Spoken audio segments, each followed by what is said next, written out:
Folks, it is an unbelievable thing happening in the Southern District Office of the United States Attorney's Office in New York City. A stunning shakeup. 3 top federal prosecutors have resigned after refusing to drop corruption charges against New York City Mayor Eric Adams. The acting U.S. Attorney in Manhattan, Danielle Sassoon, and 2 senior prosecutors in Washington, D.C. have stepped down after Trump's Justice Department ordered them to dismiss the case. At the center of the controversy, allegations that Adams, a former police captain and the city's second black mayor, took illegal campaign contributions and bribes from foreign nationals. The DOJ says keeping the case alive would interfere with Adams' ability to tackle crime and immigration issues. But these attorneys are saying, no, they actually broke the law. Now, it was also crazy.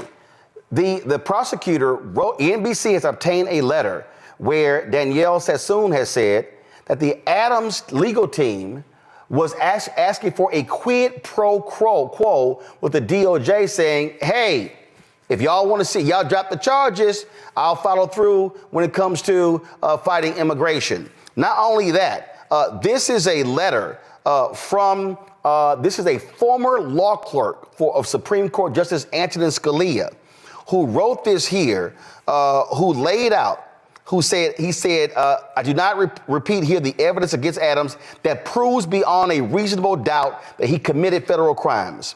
Mr. Bowe rightfully has never called into question that the case team conducted this investigation with integrity and that the charges against Adams are serious and supported by fact and law.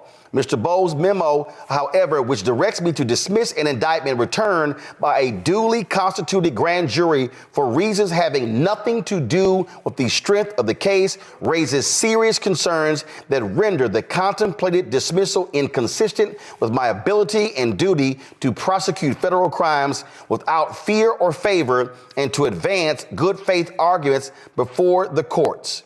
When I took my oath of office 3 weeks ago, I vowed to well and faithfully discharge the duties of the office on which I was about to enter. In carrying out that responsibility, I am guided by, among other things, the principles of federal prosecution set forth in the Justice Manual and your recent memoranda instructing attorneys for the Department of Justice to make only good faith arguments and not to use the criminal enforcement authority of the United States to achieve political objectives or other improper aims. This is what he lays out to Attorney General Pam Bondi. Folks, it is unbelievable what is happening there. And joining us right now, former Maryland State's Attorney, former federal prosecutor, and now Congressman Glenn Ivey. Congressman Ivey, glad to have you here. Have you ever seen, I think the only thing that's comparable to what's happening here is when you had the actions taken by Richard Nixon against the Attorney General, and you had other attorneys saying, I'm not going to follow through with your orders.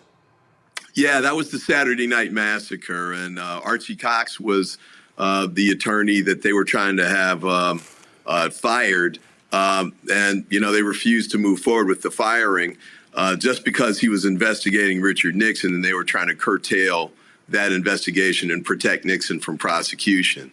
Now, ultimately they ended up just like they did here. They sort of fired the ones that refused to do it. Cox and Weld, William Weld, who later became the governor of Massachusetts. But, it's the same kind of deal. They'll find somebody to do it, but it's still wrong. It's still unethical. And it still violates basic principles of prosecutorial ethics. The attorney here, I thought, did the right thing. She did it the right way. She submitted something in writing, raising her concerns about it. But as you pointed out, this was not a decision that, Bove and Bondi were making on the merits. This was just based on they want to try and essentially reward Eric Adams, apparently, for him taking a position that was positive with respect to immigration during the campaign and the presidential campaign cycle.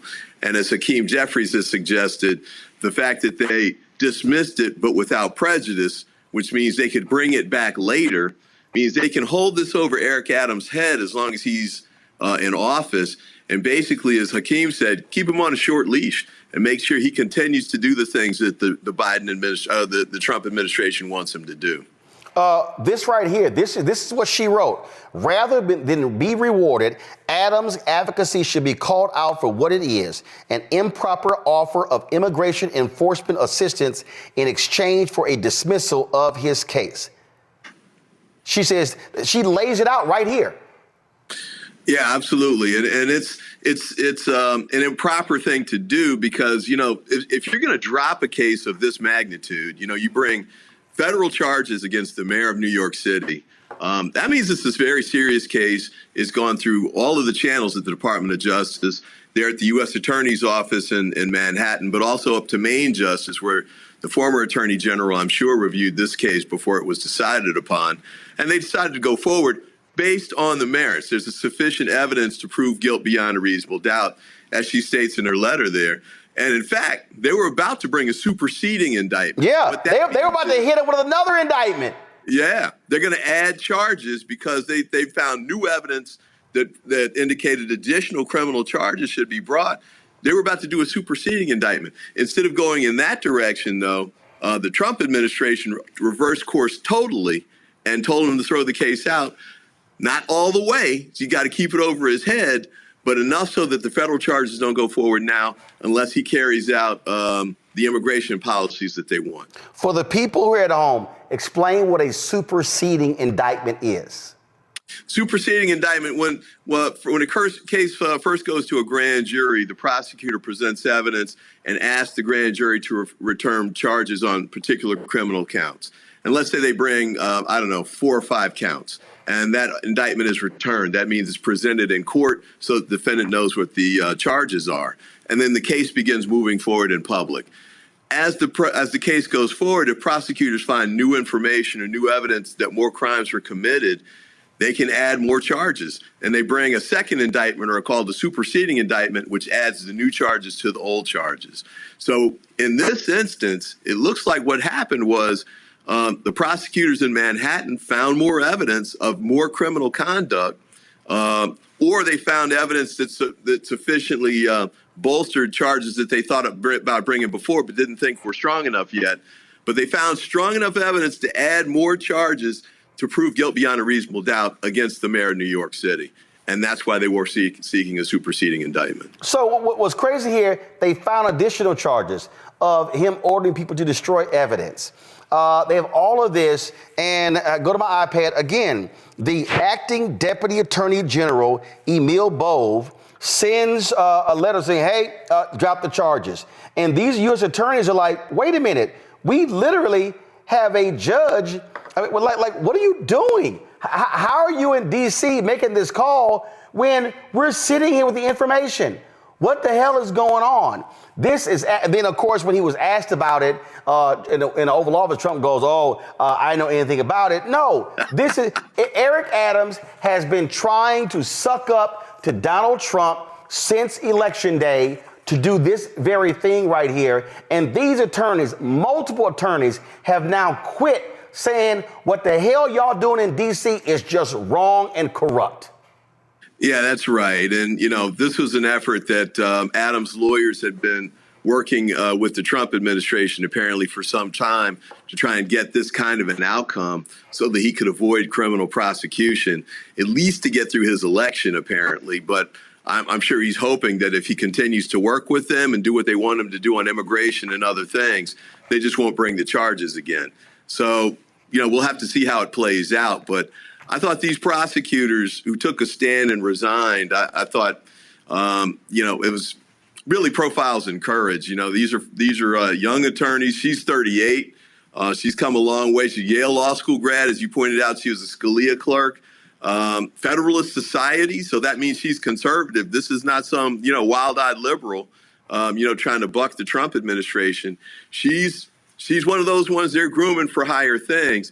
But she decided to give that up potentially and take a stand on this in a principled way. What's crazy is she actually said, stay with the shot here. She says, Mr. Bowles admonished a member of my team who took notes during that meeting and directed the collection of those notes at the meeting's conclusion. Yeah, don't leave a paper trail. That's, apparently what Bobek was concerned about. But, this stuff's going to come to light, and it did quickly here. And I think she was right to preserve that in writing in the letter that she sent to them. So now it's all on the record. But, this shows the shady stuff that the Trump administration's doing and the way they're trying to convert the Department of Justice to a tool that's totally political and just serves his political ends. And, he's got the retribution list. He's going to go after the J6 prosecutors. He's got the effort going forward to go after the J6 FBI special agents that investigated those cases.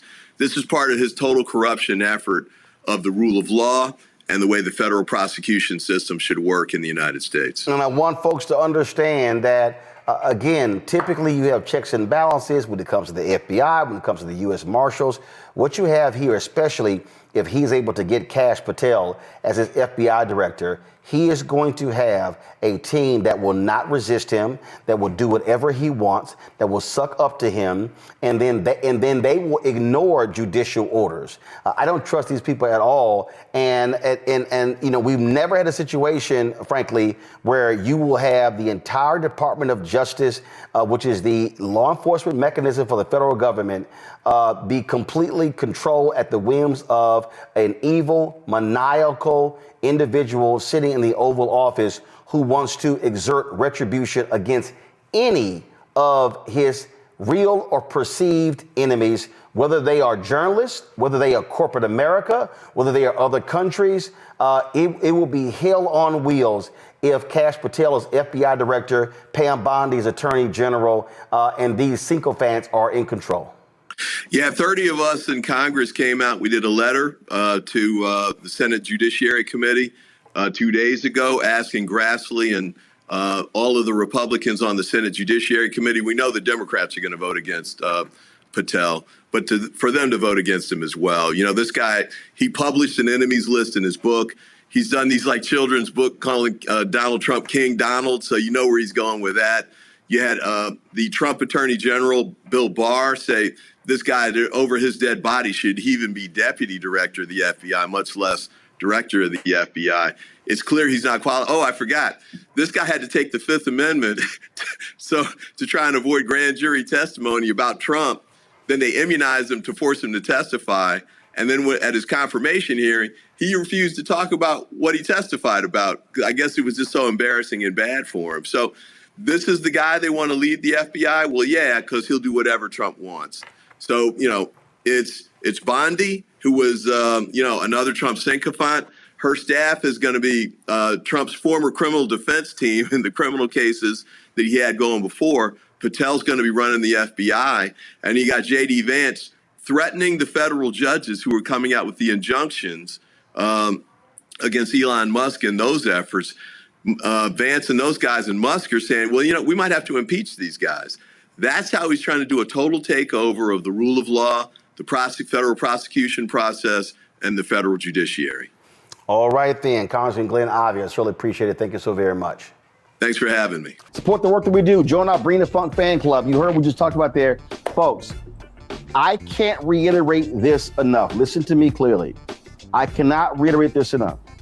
When you've got technology companies running scared, when you've got legacy media not doing their job, when you've got black-owned media that is disintegrated, now is more than ever for us to have independent media that cares about the truth, that is willing to say what needs to be said. So when you support Roland Martin Unfiltered, this show, when you support the Black Star Network, you're not just supporting me, you're supporting the other shows. Our goal is to add 2 more shows this year. We want additional shows. We want more weekly and daily shows because we want to be able to speak truth to power. We want to be able to say what is necessary where other people are scared. And when you are scared, when you're looking over your shoulder, oh my God, that advertising contract is not going to come in. Well, guess what? A lot of these major ad agencies, they're not even supporting us anyway. In 6 years of doing this show, Group M hasn't done a damn thing with us. Publicis hasn't done anything with us. You've got Horizon, you've got all of these folks, they haven't done jack. And so we are calling it like we see it. and we're speaking truth. And unlike some of these other so-called progressives and people who believe in truth, I'm not running around trying to kiss MAGA ass and kiss Trump's ass.